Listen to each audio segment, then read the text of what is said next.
ازيكم عاملين ايه؟ يا رب تكونوا بخير. انا دينا ودي قناتي.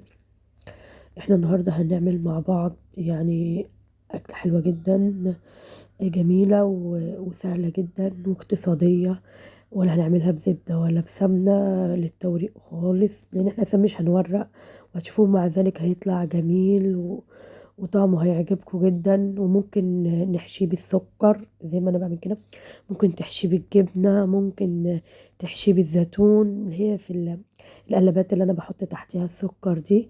طريقة فطير سهلة جدا وحلوة وهتعجبكم. وشوفوا معايا المقادير هتبقى عاملة ايه. ومعلش بقى ان صوتي تعبان، عندي برد. فيلا بينا بقى نشوف هنعمله ازاي.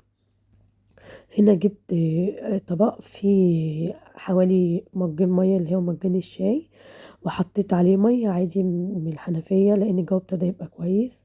حطيت عليه معلقة صغيرة ملح ومعلقتين كبار سكر، ودوبت اهو يبقى دوب السكر والملح الاول في المية علشان ما يحببش في العجين وتتقطع مني العجينة. وحطيت الدقيق اهو، دول بالظبط 10 كوبايات من الدقيق، يعني حوالي كيلو وربع. داخليهم الاول وكده بقلب الدقيق وبعجنه. وبعد كده انا بحط المية تدريجيا لحد ما العجينة بتاعتي بتبقى كويسة.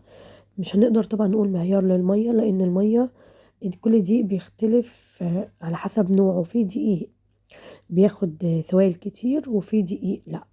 فطبعا مش هنقدر نحدد كمية المية، لكن هنشوف مع بعض هنوصل يعني العجينة هتوصل معانا لأنهي مرحلة بالظبط. اهو كده بنبتدي نعجن. بياخد مننا شوية عجن مش كتير، بس هو أي معجنات بتاخد مننا حبة عجن. اهو ببتدي أحط المية بالتدريج شوية بشوية. اهو ندوس برضو ونعجن بس. وبحاول طبعا ان انا انزل الجناب وابتدي بقى اقلب. يعني انا بجيب اهو من تحت لفوق وبدوس لتحت علشان العجين ما يكلكعش معايا. واول ما بشوف اهو دي يعني بصوا لقيت في قعر الطبق دقيق، حطيت حبه ميه وبحاول ان انا ادوب الدقيق ده برضو عشان ما يكلكعش معايا، لان لو الدقيق كلكع معايا في العجين هتبقى مشكله. حتى لو فك هيفك بصعوبه، هياخد مني وقت جدا في العجن ومجهود. فاول ما يبقى في دقيق نحاول نحط ميه ونحاول ان احنا الدقيق ده نفكه، مش نحط يعني مش نعجن في العجين والدقيق ده يبقى في النص، لا لازم ندوس على العجين على الدقيق ده اول باول عشان يعني يفك ما يكلكعش في العجين.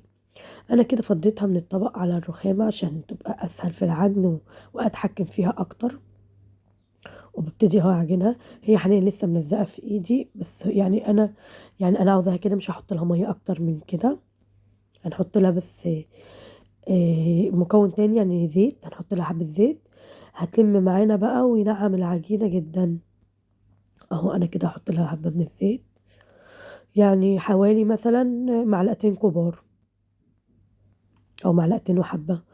ببتدي اهو اعجن بقى بالزيت. حتى لو انت حطيتي زيت وحسيتي العجينة ابتدت تقطع معاكي، عادي جدا هتلم تاني وهتنعم وهتبقى حلوة جدا. اهو بنعجن كويس في العجينة، ابتدت اهي تلم معانا.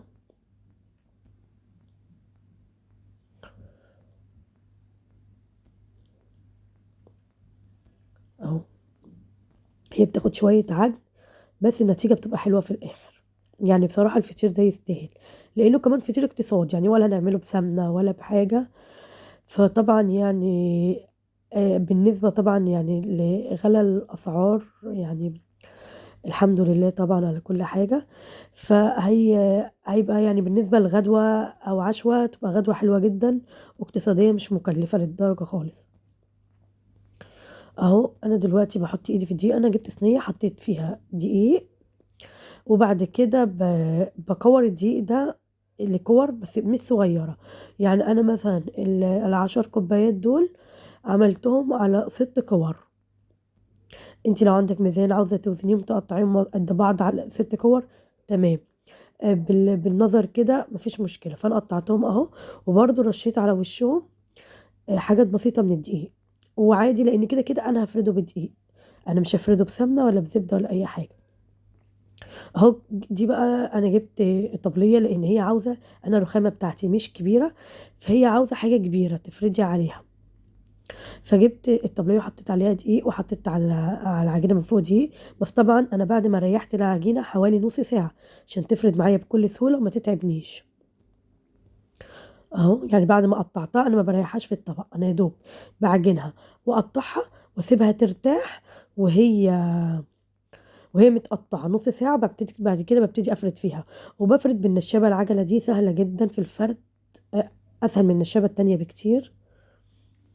بفردها بقى يعني برققها، بس مش برققها لدرجه ان هي تبقى شفافه قوي، لا، بس برققها حلو يعني كاني بعمل رقاق. برقق العجينه كويس، بفردها لحد ما تفرد معايا العجينه للاخر. اهو بص بقى انا هوريكم هنتنيها ازاي عشان تطلع معانا شكل الفطيره اللي احنا شفناه في اول الفيديو. بتني الجنب الاول، انا هرجع يعني هفرده ان انا عاوزه تانية صغيره مش كبيره قوي، بحيث ان التانيتين يبقوا قصاد بعض مش على بعض، يعني شايفين التانية قصاد التانية. وهرجع برضو نتنيها من الناحيتين التانيين بس. وبطني الطروف تعملي اللي هي السمبوكسات دي، سهله جدا وجميله، هجيب لكم مره تاني وانا بتنيها برضو. اهو وبص بقى انا هنا بوريكم ان انا هشيلها ازاي. يعني لما هتحبي تشيليها من على الطبليه هتشيليها كده بالطريقه دي. اهو كده هنتنيها مره تاني اهي. ولو حسيتيها لزقت معاكي شويه في الطبليه من كتر الفرد مفيش مشكله، هتتسلك معاكي بسهوله. بس انت بقى حاولي تحطي دقيق علشان ما تلزقش منك، وبس هتبقى يعني فاهماني سهله. بس برضو الدقيق مش كتير قوي علشان انت لما تيجي تسويه الدقيق ده هيضايقك. هنا بقى التسويه بتاعتنا، بصوا التسويه سهله ازاي. احنا بقى بنحط صينيه تيفال ألمونيا، بس التيفال افضل طبعا. بتحطيها على النار وبتحطي فيها زيت بس حلو زي ما انتم شايفين كده، والزيت بيسخن شويه، مش يسخن اللي هو يقدح جامد، لا زي ما انتم شفتوا كده يا دوب حطيتها ابتدت تبقلل. بعد ما بحطها ببتدي اوطي النار، مش هوطيها خالص، هخلي النار وسط يعني، ولا عاليه ولا واطيه برضه عشان الفطيره معايا تستوي وقلبها من جوه يستوي.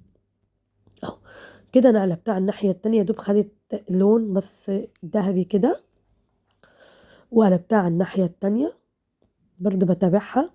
انت بقى لو مثلا بتعملي كمية ممكن تفردي اكتر من واحدة، وبعد كده بقى وتحطي بين الطبقات دي مثلا ترصيهم على رخامة او صينية، وتبتدي بعد كده تتني. يعني انت بتتني قبل ما بتيجي تقلي على طول، ما بتتنيش وتسيبي، قبل ما بتيجي تقلي تقومي قلباهم. فانت ممكن ترقي كام واحدة وبعد كده تقلبي، وتبص اهو كده تحمري الوش التاني وكده خلاص. بص بقى الدقيق بيبقى فيه الزيت بيبقى فيه نسبة دقيق بسيطة، عشان كده قلت لكم برضو دي ما يبقاش كتير قوي. الزيت ده انت بتعملي فيه الزيت ده بعد بشويه من القليه، مثلا انت كام واحده لو حسيتي فيه دي من تحت محروق، بنبتدي نصفي الزيت ونمسح بمنديل مطبخ الصينيه بتاعتنا، ونحط لها تاني ونحط الزيت تاني، ولو محتاج نزود شويه نزود. هنا بقى انا بعمل انا بفتح اللي هي السمبوكسات دي المتنيه، واحط بقى الحشوه جواها. عاوزه تحشي سكر احشي، عاوزه تحشي زيتون احشي، عاوزه تحشي جبنه عادي جدا براحتك. وهو هيعجبكم جدا وهيطلع طعمه جميل في اي مرحله، يعني في اي حشوه هيبقى حلو جدا. واتمنى الفيديو يكون عجبكم، لو عجبكم ما تنسونيش في اللايك والاشتراك في القناه. و... وكده خلاص الفيديو بتاعنا خلص. اشوفكم في فيديو جديد على خير، وكل سنه وانتم طيبين. اهو كده انا خلصت خلاص. دي بقى اللي حشيتها بحشوه الزيتون، وباي باي.